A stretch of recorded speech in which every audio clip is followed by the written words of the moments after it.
ধাওয়া পাল্টা ধাওয়া আর রণক্ষেত্রে পরিণত হয়েছিল সংসদ ভবন এলাকা। দর্শক, এখন দাঁড়িয়ে আছে আমি ঠিক মানিক মিয়া এভিনিউ, ঠিক বসিলার যে গেট রয়েছে আসাদ গেট, সেই গেটের এখানে আপনারা যেমনটি দেখছেন আমার পেছনেই কিন্তু বাংলাদেশ সেনাবাহিনীর সদস্যরা কঠোর অবস্থানে দাঁড়িয়ে রয়েছে। আমি যদি একটু জানানোর চেষ্টা করি, এই মুহূর্তে পরিস্থিতি একদম স্বাভাবিক রয়েছে এবং একটু আগেই আমরা যেমনটি দেখেছি যে আইনশৃঙ্খলা বাহিনীর সাথে জুলাই যোদ্ধাদের কিন্তু ধাওয়া পাল্টা ধাওয়ার ঘটনা ঘটেছে। আমরা আরেকটি বিষয় জানিয়ে রাখতে চাই যে আজকে জুলাই সনদ স্বাক্ষর অনুষ্ঠান হওয়ার কথা ছিল সংসদ ভবনের ভিতরে এবং সেখানে উপস্থিত থাকার কথা ছিল অন্তর্বর্তীকালীন সরকারের একজন উপদেষ্টা ডক্টর মোহাম্মদ ইউনুস। এবং সেই সাথে আরেকটি বিষয় আপনাদেরকে জানিয়ে রাখি যে এই জুলাই যোদ্ধারা কিন্তু ঠিক সকালে এসে সংসদ ভবন এলাকার যে গেট রয়েছে সেই গেটে তারা অবস্থান করে এবং ভেতরে প্রবেশের চেষ্টা করে এবং তাদেরকে প্রবেশ করতে না দেওয়া হলে তারা কিন্তু পুলিশের ব্যারিকেড পার করে এবং যেই সংসদের যেই গেটটি রয়েছে তার উপর দিয়ে টোপকে কিন্তু তারা ভিতরে প্রবেশ করে সকালে। এবং তার সেই জুলাই যোদ্ধাদের কিছু সংখ্যক জুলাই যোদ্ধারা কিন্তু বাইরে অবস্থান করছিলেন এবং তাদের দাবি ছিল ভিতরে তাদের বেশ কয়েকজন জুলাই যোদ্ধারা প্রবেশ করেছে এবং তাদেরকেও যেন ভিতরে প্রবেশ করতে দেওয়া হয়। এবং তারা এটিও জানাচ্ছিলেন যে তারা জুলাই যোদ্ধা, তাদেরকে এখানে দাওয়াত করা হয়নি। এই বিষয়টি নিয়ে তাদের মধ্যে একটি ক্ষোভ বিরাজ করছিল এবং আইনশৃঙ্খলা বাহিনীও কিন্তু বেশ কঠোর অবস্থানে ছিল এবং তাদেরকে বারবার বুঝিয়েছে যে এখান থেকে সরে যাওয়ার জন্য, কিন্তু তারা সরে যায়নি এবং পরবর্তীতে আইনশৃঙ্খলা বাহিনী তাদেরকে কিন্তু এখান থেকে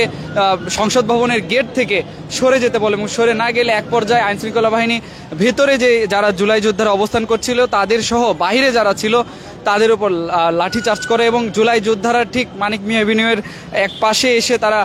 আইনশৃঙ্খলা বাহিনীর যে হেল্প ডেস্ক ছিল সেটি কিন্তু আগুন দিয়ে জ্বালিয়ে দেয় এবং পরবর্তীতে আইনশৃঙ্খলা বাহিনীর যে গাড়িগুলো রয়েছিল সেগুলো ভাঙচুর করা হয়েছে এবং আইনশৃঙ্খলা বাহিনীর দিকে লক্ষ্য করে ইট পাটকেল এবং কাঁচ নিক্ষেপ করা হয়েছে। সেই সাথে আইনশৃঙ্খলা বাহিনীও কিন্তু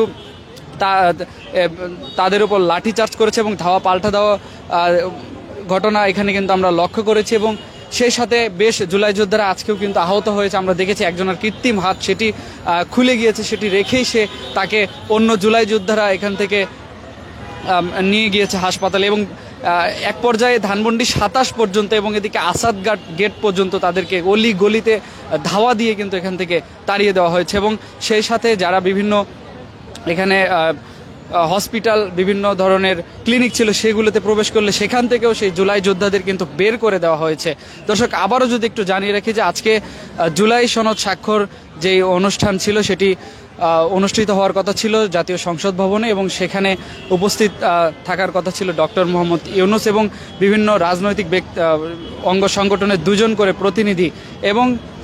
সেখানেই কিন্তু আমরা দেখেছি সকাল থেকে জুলাই যোদ্ধারাও উপস্থিত হয় এবং কিছু জুলাই যোদ্ধারা ভিতরে প্রবেশ করে গেট টপকে প্রবেশ করে তাদেরকে ভিতরে ঢুকতে দেওয়া হয় না এবং কিছু সংখ্যক বাইরে দাঁড়িয়েছিল মূলত তারাও কিন্তু দাবি রাখছিলেন যে ভেতরে যারা প্রবেশ করেছে তাদের জুলাই যোদ্ধারা তাদের সাথে তাদেরকে ভিতরে প্রবেশ করতে দেওয়া হোক, কিন্তু তাদেরকে আইনশৃঙ্খলা বাহিনী কোনোভাবেই ভিতরে প্রবেশ করতে দিচ্ছিলেন না যেহেতু সংরক্ষিত এলাকায়। এই ক্ষোভে তারা বাইরে গেটে ধাক্কাধাক্কি করছিলেন এবং এক পর্যায়ে আইনশৃঙ্খলা বাহিনী ভেতর থেকে যে জুলাই যোদ্ধা ছিল তাদের সহ বাইরে যারা ছিল তাদেরকে কিন্তু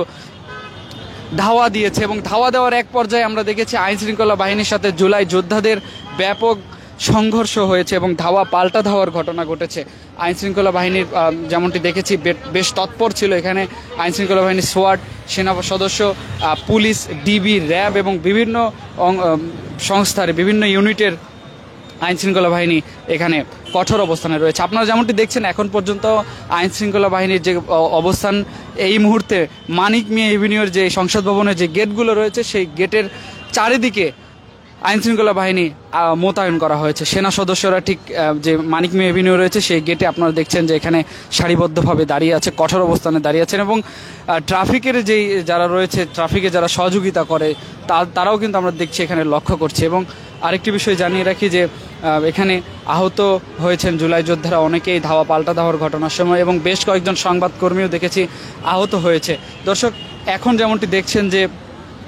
এখানে আসাদ গেট যে গেটটি রয়েছে সেই গেটের সামনে আইনশৃঙ্খলা বাহিনীর পরিস্থিতি।